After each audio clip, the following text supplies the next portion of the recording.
What's up, YouTube? You checking out the Frequent Flyer, and this is my quick review of the AR Fun Pro 95, and this is it right here. And this is almost an exact mirror image of the original AR Fun. And check it out, they're almost exactly the same. This one I did do some modifications to the standoffs there. These standoffs were exactly like this. They looked exactly the same, but the only difference is this new model here that they're calling the Pro model just has a longer wingspan, or this is extended to 95 millimeters from this motor to this motor here. And that makes a very big difference, because with the original one I was getting prop strikes and everything. It's just too close here. It originally came with 5-bladed props, and they were all striking this top plate, or they were striking the camera. It was just a mess.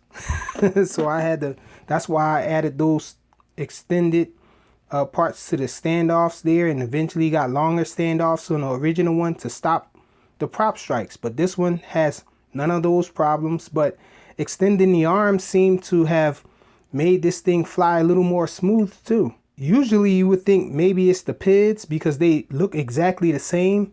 But what I did was I copied the PIDs from this one onto the other one, and it still had a better flight coming from this one. This one just seems more smooth, more stable. It just flies better.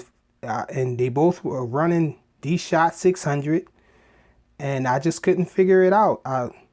That was my last resort, the PIDs. But when I copied the PIDs over, the other one still doesn't fly as smooth as this one. And I think it might be because of the frame. I was getting some kind of vibrations or something coming from the frame. I don't know. Can't put my finger on it. These props made them a little better. They give you 2 pairs of these, and they give you the DYS props that no one likes. And no one really flies with those, I don't think, anyhow. But these props are my favorite props, actually. And a lot of models are coming with these props too. And they're just an awesome prop.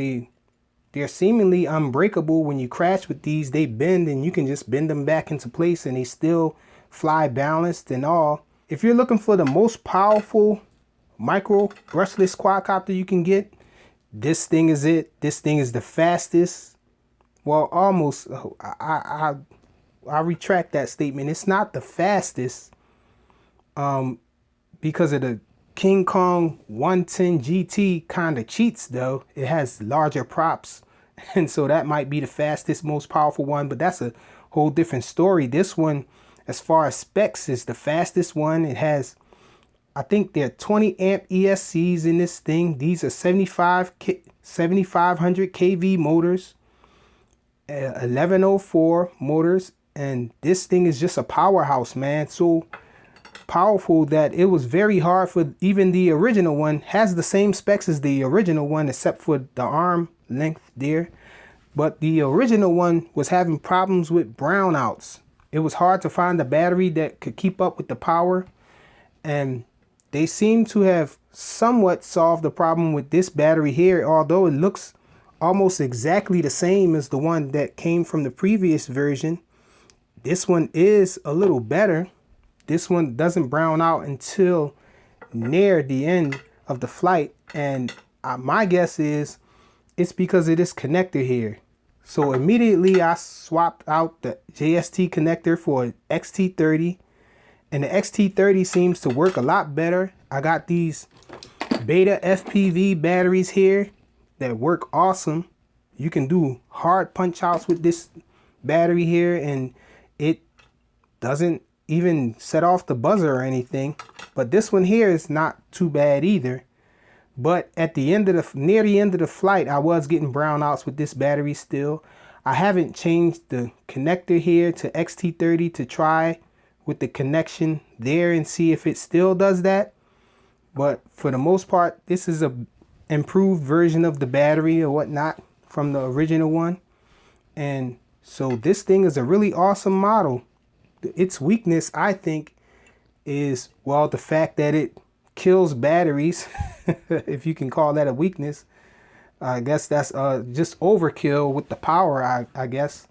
But its only weakness that I see is the camera here. This camera isn't the best, and it's only 25 milliwatts. Not switchable at all. You can't switch it to 50 milliwatts or 200 milliwatts or anything like that. So the reception of the FPV, its range isn't that good. It's not all that great. But this thing is a really nice flyer though. I really like it.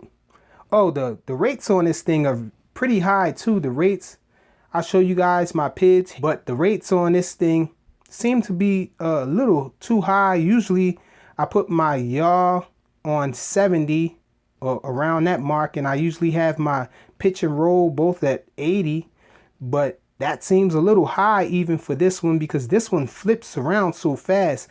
I think it's the rates are just too high. For it might not even be the rates, it might just be its power, but this thing flips way too quick. My guess is that I'm going to have to turn the rates down a little, maybe around 70 or somewhere around there, because this thing is just too small to be flipping that fast. It's a very dark silhouette in the sky when you're flying this thing, so it's hard to do acro with this thing a lot. A lot of times I find myself losing orientation with it, or not really being able to see the level on it. And so this is awesome as a FPV flyer, but as line of sight, I think that this thing is bound to get away from you. But I do fly at line of sight a lot though, and I haven't crashed it really, thank goodness. But for the most part, this thing is just very hard to keep an eye on when you're flying at line of sight, because of its quickness and how small it is, and because of its dark silhouette there. And other than that, this thing is a great flyer.